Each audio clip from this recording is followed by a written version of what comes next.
Dear learners, of, down, up, in, on, about, out এই সমস্ত শব্দগুলি কখন প্রিপজিশন এবং কখন অ্যাডভার্বে ব্যবহৃত হয় সেটা আমাদেরকে জানার দরকার। আমরা সাধারণত ডাউন, অফ, আউট, আপ এগুলোকে আমরা প্রিপজিশনই বলি, কিন্তু এগুলো অ্যাডভার্ব হিসেবে ব্যবহৃত হতে পারে, আবার প্রিপজিশন হিসেবে ব্যবহৃত হতে পারে।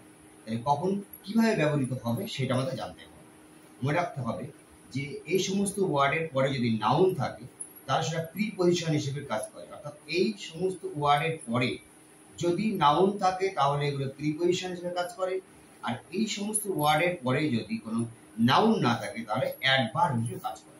উদাহরণের মাধ্যমে বিষয়টা দেখা যায়।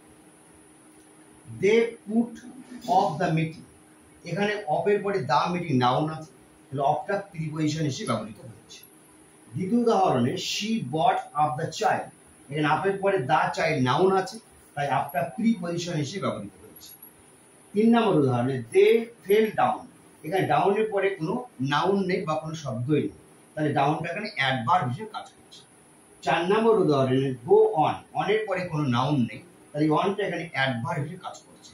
তাহলে এই 5 নম্বর উদাহরণে she gave away the pens, এই অ্যাওয়েটা প্রিপজিশন হিসেবে ব্যবহৃত হয়েছে না অ্যাডভার্ব হিসেবে ব্যবহৃত হয়েছে, কমেন্ট বক্সে জানান।